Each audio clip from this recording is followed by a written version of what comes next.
السلام عليكم ورحمة الله وبركاته. سلام كدب marka ugu horeysa waxaan aad iyo aad ugu mahadnaqayaa shirkan dadkii inoo diyaariyey ee hawshiisa oo dhan ka qayb qaatay guud ahaan ilaa iyo kii soo diyaariyey iyo kii hawsha qabtayba waxaan leeyahay waan u mahadnaqaynaa. waxaanu mahad weyn u celinaynaa ilaahay oo maanta inagoo nabada meesha isugu keenay mar labaadna dadkii hawshan qabtay mahad ballaadhan baanu u jeedinaynaa. mahad celin kadib waxa weeye anigoo magacaygu yahay suldaan cabdirashiid mawliid aw jaamac waxaan halkan isugu nimid oo ujeeddada shirku ay tahay shir nabadgelyo ah oo wada tashi ah oo ah abaskuul bari oo gobolka Jarar. waxaan ilaahay ugu mahadnaqayaa wixii ka horreeyey bishii ahayd August 4teedii dee mayna dhici karayn inaynu intaynu meel isugu nimaadno inaynu danaheenna aynu ka tashanno. taasi waa ilaahay mahadii. maanta inagoo xor ah oo cid ina kontarooleysa aynu jirin oo aynu xuquuqdeennii ka hadli karro waa arrin ilaahay lagu mahadiyo. dowladda nafteeduna waxa weeye aad bay ugu mahadsan tahay isbeddelkii dhacay ee xirratil qowlah. aad iyo aad ayaa arrintaana aan u soo dhoweynayaa una mahad celinayaa. markaan intaa ka baxo inagu guud ahaan waxaanu ka soo horjeednaa oonu shirkan u qabannay waxaanu ka soo horjeednaa go-aankii guddidii ay ka soo saareen loo xil saaray ee layidhi waa guddi Soomaaliyeed ay soo saareen ayaanu haddii aanu nahay degmada Ararso abaskuul bari shirkaasi gebigiisuba si u dhan yahay waxaanu u aragnaa inaanu cadaalad ahayn waananu ka soo horjeednaa. si adagna waanu u cambaaraynaynaa waananu uga soo horjeednaa.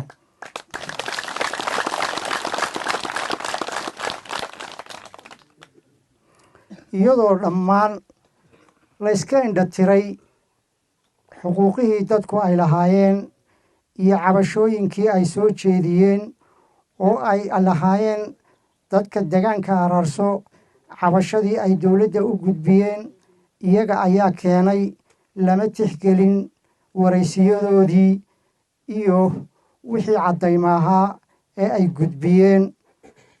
wax maraga oo arrintaasi meesha maragyadii badnaa ee ka jiray iyadana lama soo qaadin.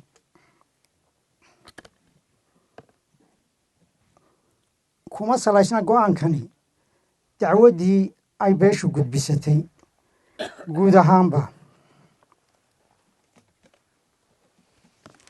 markaan intaa ka gudubno waxa weeye go-aankani wuxuu sii hurinayaaba dhibaato mar hore dhacday ayuu waxa weeye go-aan sii hurinaya oo labada beelood u horseedaya dhibaato aan maanta diyaar loo ahayn.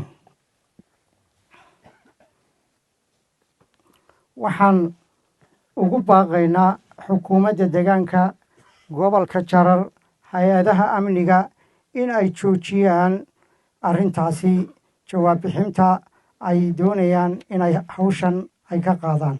waanu ka soo horjeednaa dhammaanba.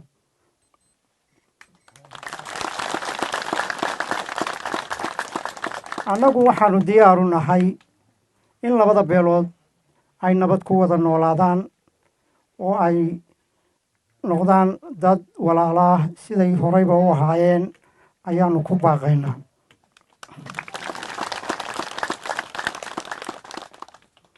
waayo dadkan deegaankan wada degani waxa weeye waa dad wada dhashay oo walaala ah oo wiil iyo abtigii ah. sidaa daraaddeed annaga baaqayagu waxa weeye waa nabad waananu ka soo horjeednaa wax colaad la yidhaah.